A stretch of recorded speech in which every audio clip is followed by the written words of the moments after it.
సరిగ్గా వినపడట్లేదులే కానీ ఎప్పుడో వచ్చినటువంటి అసెంబ్లీలో వీళ్ళేదో ఎగిసి పడతా ఉన్నారు. అప్పుడు కూడా ఏదో బూతు మాట్లాడుంది ఆవిడ అసెంబ్లీ సాక్షిగా. ఇంకా మనకి కొంతమంది దాన ధర్మాలు చేస్తారు, ఎందుకంటే వాళ్ళ గుణం, వాళ్ళకి డబ్బులు పంచాలన్నా, అన్నం పెట్టాలన్నా, బియ్యం ఇవ్వాలన్నా, బట్టలు పంచాలన్నా వాళ్ళ గుణం, వాళ్ళు అదే చేస్తారు. లేదంటే కొంతమందికి చదువు ఫ్రీగా ఇవ్వాలనుకుంటే వాళ్ళు చదువు ఫ్రీగా చెప్తారు, అది వాళ్ళ గుణం.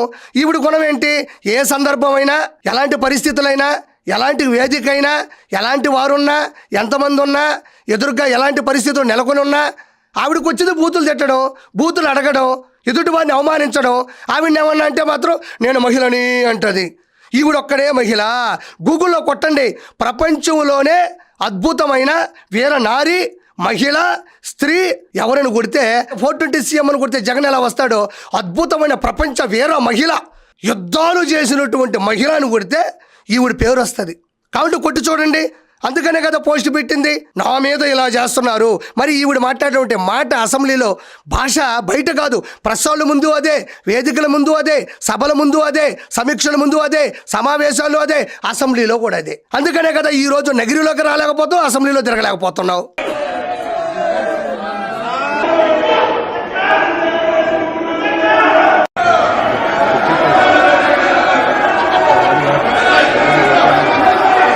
అక్కడ మాట్లాడుతుంటే మనకు వచ్చిన విద్య అదే కదా, అసెంబ్లీలో బయటైనా అబ్బా సమయానికి దొరికిందయ్యా. జగనన్న కంట్లో పడాలన్నా, జగనన్న దగ్గర మినిస్ట్రీ హోదా అనుభవించాలన్నా ఈ సమయాన్ని మనం బాగా దాన్ని ప్లస్ పాయింట్ చేసుకోవాలి. ఎక్కడ తిట్టినా అరిచినా పైకి వెళ్ళిపోయిన మహిళ కదా. మామూలుగా తెలుగుదేశం పార్టీలో మహిళలు ఏమీ అనరు, మహిళల మీద దూకరు. ఏమన్నా అంటే చంద్రబాబు నాయుడు గారు వెంటనే వాళ్ళని సస్పెండ్ చేస్తాడు.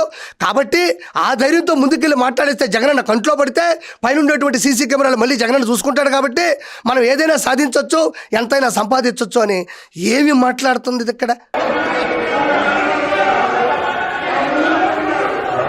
సరిగ్గా వాళ్ళ మధ్యన అంటే అక్కడుండే శాసనసభ్యులు వాళ్ళందరి మధ్యన, ఆ గందరగోళం మధ్యన ఇవేం మాట్లాడుతుందో మనకు సరిగ్గా వినపడట్లేదు. కానీ ఖచ్చితంగా సాటి మహిళలు తలదించుకునే విధంగా ఈవిడైతే బూతులు మాట్లాడుంటది, అందులో సందేహము వలదు.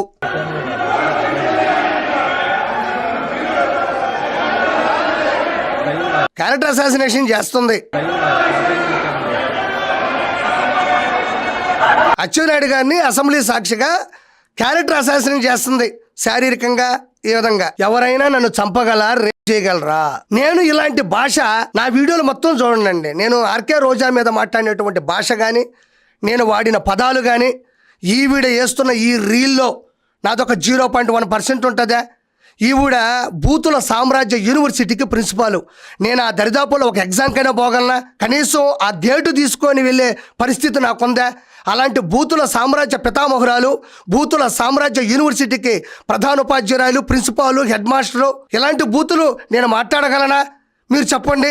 నన్ను రేప్ చేయగలరా అంటుంది. ఇంతకన్నా ఏం మాట్లాడాలి? నన్ను రేప్ చేయగలరా అంటుందయ్యా.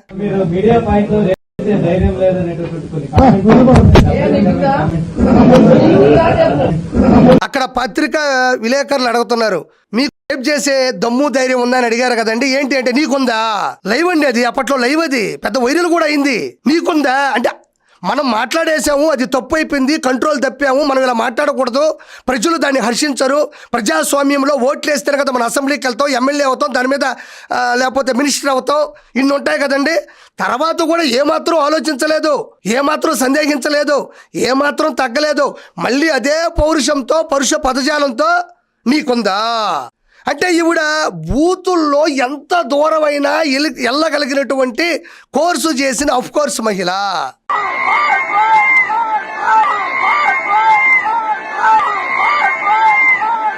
ఆ సినిమా ఫీల్డ్కి సంబంధించిన వ్యక్తి కాబట్టి దానికి సంబంధించినటువంటి ఆ పాటకి నేనేమి మాట్లాడదలుచుకోలేదులే. కానీ అయితే ఇదే ఆర్కే రోజా పెట్టేటువంటి పోస్ట్కి ఈవిడ మాట్లాడిన మాటలకి ఏమైనా సంబంధం ఉందా? ఇంతకన్నా రుజువులు ఏమైనా ఉంటాయా? ఇవి కాదండి.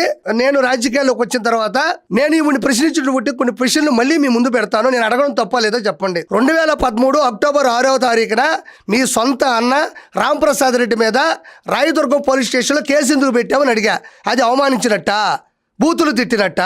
ఏపీడబ్ల్యూసీ చైర్మన్గా పనిచేసేటప్పుడు ప్రముఖ కంపెనీల దగ్గర కమిషన్లు తీసుకున్నావు, ఎందుకు తీసుకున్నావు అని అడిగా. అది అవమానించినట్ట, బూతులు తిట్టినట్ట?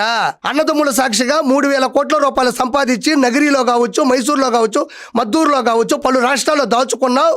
ఎందుకు చేశావు అని అడిగా. ఇది అవమానించినట్ట, బూతులు తిట్టినట్ట. క్రీడా శాఖ మంత్రి ముసుగులో బైరెడ్డి సిద్ధార్థ రెడ్డితో కొమ్మక్కయ్యి కోట్ల రూపాయలు లూటీలు చేశావు అని అడిగాను. ఇది ఇలా అడిగితే బూతులు తిట్టినట్ట, అవమానించినట్ట.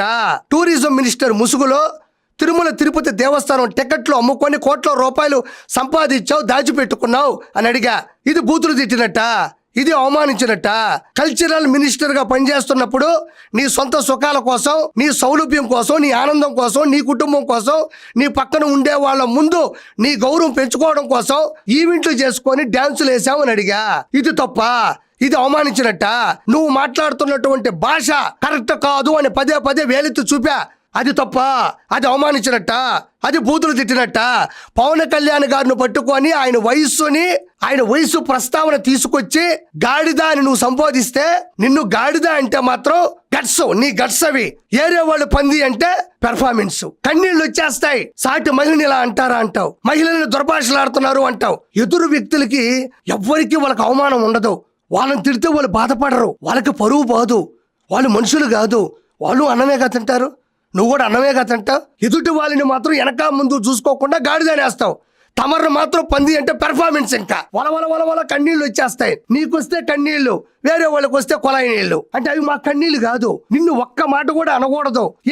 ఎదుటి వాళ్ళంటే నీకెందుకు బాధ, భయం వస్తున్నాయి? వీడియో నా దగ్గర మాత్రమే ఉందా ఆర్కే రోజా? ఈ రోజున సోషల్ మీడియాలో చదువుకున్న ప్రతి పిల్లాడి చేతిలో, ఫోన్ వాడుతున్న ప్రతి ఒక్కరి చేతిలో ఈ వీడియో వైరల్ అయింది. నేనేం కొత్తగా చూపించడం కాదు, ఇది నా హక్కే కాదు, ఇది నా వాక్కే కాదు. కానీ ఇది చూసిన వీళ్ళు నువ్వు నా మీద పోస్టు పెడితే నువ్వేమన్నా పెద్ద వీర మహిళ అయిపోతావా? నా మీద కేసులు పెట్టాలంటే నా మీద పోస్టులు పెడుతున్నావు. కాకపోతే ఇక్కడ మీకు ఇంకొకటి చూపించాలి.